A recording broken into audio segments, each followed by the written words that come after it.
Hi everybody, thanks for joining me. Looking at the bedrock here, the shale bedrock, and we're going to investigate this creek here. I want to kind of show you the colors and how it looks naturally. This is what the shale artifacts that we've been researching for the past couple weeks here is made of. Oh, let me rip this open so we can take a look, because I want to show you kind of what it looks like naturally. And by natural, I mean, I guess what I think happened here is they made this stuff, and we're going to go over that right now. But this is what it looks like when it comes out of the ground. And so what they do here, we see the green stuff here, the different colors, the colors that the artifacts are made of.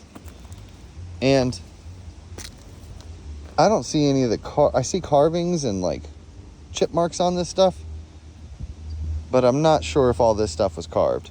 I think this is where they were mining this stuff out of. This might be just the remnants of it, but this is what it looks like naturally without any paint and stuff on it. So what I think they did, and you can kind of see it here, how there's a drastic color change. So what they did, and I apologize for the wind, but they created these little canals, and then they dyed sections of their creek by boarding it off, or however. They would put the clay down. You see how it's also tilted, so it's also kind of flipped. They had a method of making this stuff. This is clay shale, and it's condensed and packed down. I'm not sure how they made it, but that's what we're trying to figure out together here. So just showing you the evidence, showing you the artifacts, and then showing you where they came from. Let's take a look at some of the artifacts that are around here. Here's one of the bird artifacts. Thanks for joining, guys.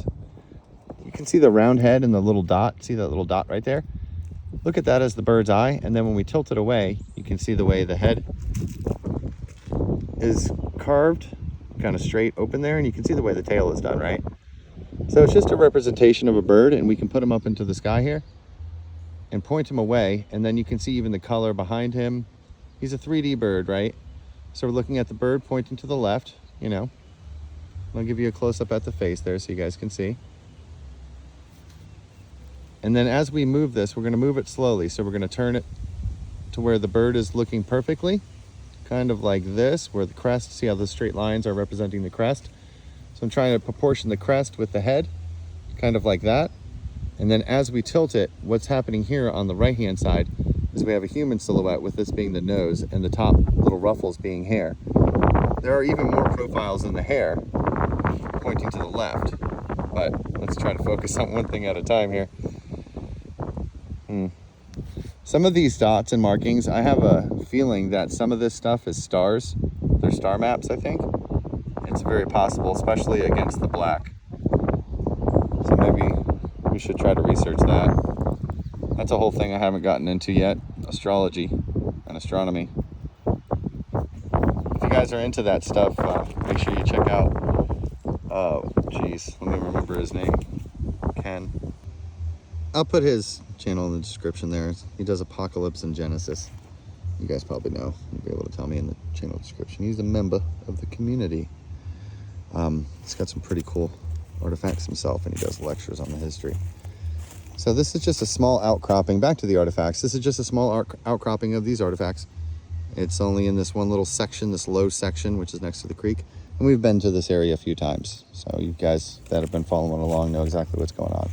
I know it's hard for new people to piece everything together, because you'd have to watch several videos in order to understand everything that's going on. So I appreciate that. And so I try to let you guys know kind of, almost in every video as we go along. And here we have some beautiful, silhouettes. They have their clay pack eyes. These little tiny flakes on top of here are covering up these sand eyes. And when I blow this off here, well, I blew away everything, all the details for the eye, but this still has several more layers and sheets in it. So each one of these characters pops out. You can see how the nose and the eye is done right here, this little sand marking. And that's what these are. They're kind of like sand paintings. Here's another eye. And we can split this in half. You see how they're separated a little bit? So you can split them. And then you have more characters. You see how we have this kind of angry, let me get it a little closer to the camera there so you can see it, right? Beautiful effigies here. just representations of human beings, and they're all put into these like pages in a book. So it's really great because we can see the art extremely well by having all these examples one after the other. And so each one of these, as we break them apart, not like I just broke that one apart though. So they're wet and they're made of basically sand. You can see. Really beautiful stuff. That must have crushed up crystals and mica in it. But we're looking at these ancient American characters here. There's little portraits on the top, on the bottom. And I know you guys can see with the carvings, I hope, without me pointing out too many of them. You'll start to see them if you haven't already, because they're very easy to see. You see the right side using the paint and everything. For the hat, you can see the longest point as being the nose, and then the crack for the mouth. And then to the left, we have a long chin fella. You can see the stripes coming back from his eyes there. And he also has a hat on, it looks like. We're gonna see a lot more. This long nose here can be bent down, so we can curve him down. There's easy ones, and it gets, you know, a little bit more complicated as well as you go, which is great. They're like puzzles. And so as we look on this one, each one of those cracks, each one of those little pieces is its own individual piece of art. And this is one that we've previously taken apart. On this one, it's really cool, and I didn't see it until we took the video, but the eye on the interior of the mouth. So looking at the lines make up the silhouettes. There's small ones and big ones, but the one that's in the middle there, these are just great for training, for learning. And you see the blue paint on top of his head, up top here. And we'll more than likely have mammoth trunks. And just on the top edge here as well. And we can look at these edges. I want to show you as well. You see how the nose is poking out right here and the little tiny ripples. And all these edges are napped. You can see all these perfect edges, hopefully. So, I mean, the archaeologists who want to talk about this, they can. If you guys want to stand up, you can, because look at these tool marks. This is mixing the art with the common archaeology stuff. It's indisputable. It's indisputable. See the eyes and the upturned nose and the crack for the mouth. These are characters. The characters of ancient America, right? Let me go ahead and pause. I don't want to make this video too long. I want you guys to know that there's quite a few videos about this area and about this stuff. But maybe I just need to do one, since we've learned a lot more. Maybe we just need to do one showing everything, and that's kind of what I was trying to do here. But let me know if I was successful enough in kind of explaining what is going on here, out here in Smithfield, North Carolina. All right, folks. Let's do this last one real quick before we go. I'll give you your money's worth since you're here hanging out. I do appreciate y'all. So we have these characters here. We have to think outside the box a little bit, but they have blue paint on their eyes. And we'll set them up as we go. This artist was a little bit different, but what we have here is a mammoth. You can see how the trunk, and we notice this with the art, the trunk is painted blue. I'll try to keep us in focus and move it around a little bit, but the trunk is blue. It's just a little character. The mammoth hump right here, and you can see the red stripe. You see the mammoth's trunk right there, and you can see how it's also like a mountain peak. What he has, what looks like, is a load on his back. Maybe he's carrying a mountain on his back. He might be carrying earth for their village and stuff. They domesticated the mammoth and they used them like construction equipment. Here's another beautiful blue eye. So we know the paint, the blue, the artist here that made this art used blue paint. Sorry guys, I had way too much coffee today, and 1 cup nowadays, 1 cup is just too much. You guys see how the nose, and these are the weird characters that this artist is portraying. He's got some weird styles there. You see how like this weird mouth is done, right? I want to really show you guys what I'm talking about and how this weird mouth is done. You just have these giant weird mouths, right? And here's another one here. And it's not just because it's broken that way. They actually made one inside this stuff too. In here. So there's actually another one in here too. This is a beautiful bird man right here. So what we have is the proverbial half man, half bird. And there's a lot of spit and clay on this, and that's how they put it together. And again, those napped edges on every single one. Look at that blade. Hopefully you guys can see it pretty well. Try to make sure I keep it in focus. Everything is napped and brought to an edge. Oh, man.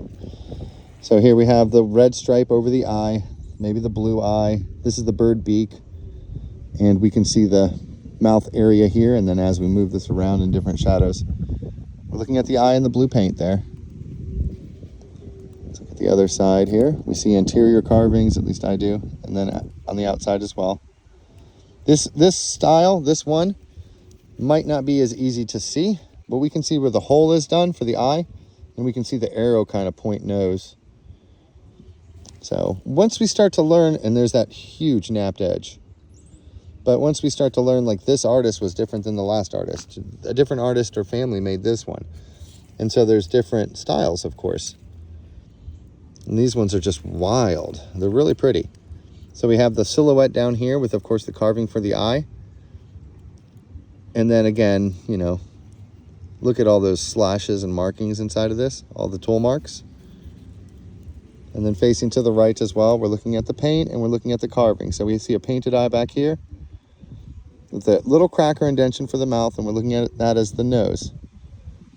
Now we can tilt this around. We're going to have more and more. The white paint on this is really pretty. Take a look at this as we chip the pieces off as they're meant to be. Each one of these pieces as well is its own thing, as we talked about, and I want to show you the napped edges. Really important to show you guys these tool marks so that you know that there's really no reason. This does match the archaeological providence of North Carolina. It really does. Now we're getting too wet, so go ahead and let that one sit, because when they're so wet, they just end up getting destroyed. But you can see there's still a bunch more. And when you lay all these out, you know, as we've done in the last few videos, you guys will really be able to see them. And it's simple. So you see the way they're split, right? So it was one big solid thing, and then they split them, painted them, and then sliced them back together like sandwiches. And so their level of awareness and detail was much higher. And yours will become the same way. You can become less, you know, aware of these stones and the art that's inside of them if you just start looking at them and, you know, completely immerse yourself in them like I'd have, and like the people who have learned about it. You know, the channel's full of people who figured this out on by themselves. It's not like I'm not that great. I don't show my face. I ramble. It's not me. It's the phenomena. So there's other people that know about it too, but you know, and there's other styles and there's other places, so you go to different places. I used to think it was just here or just in the southeast. Look at this beautiful bird head with the recessed beak. And then we also have to the right hand side, there's some silhouettes there, but it's hard for me to make these out, so I probably should just slow down, because this is they took a long time to make this stuff. It's someone's history, someone's art. And you know, these are just representations of bird heads, back to back or beak to beak. I'm trying to figure out these little characters. A lot of times there's a little character with a black face in there, but this one's not simple or anything. Here's the bird with the eye and the beak over top of its wing. Here's the wing of it. It's that same, we talk about that style. I should name it. We got to name it. But there's 1, 2, 3, 4, 5 at least pages still left in this book. And so the different areas around Smithfield also have different style artifacts that may have been made in different times using this same material. And you can see how these examples are painted, and I might grab a couple today, perhaps, especially if I find some cool ones. But here's a beautifully painted one. So we can see the paint on the eye, the nose, and then it just has this little mark thing down, and what this is an angle. It shows you how to point it to look at it, so that way all the paint and everything pops out. So see how this angle right here, this flat rough angle, you put that to where you can't see that any longer. And that way you can see the human with the paint kind of pops out. It's just a Paleolithic Birdman. And there's a lot on this I can already see on the top edge, just lots of paint. That's what we're doing here. So, the easiest just to look at the longest point is the nose and then look for some kind of color for the eye. And then you'll always see that little ripple or indentation for lips in there.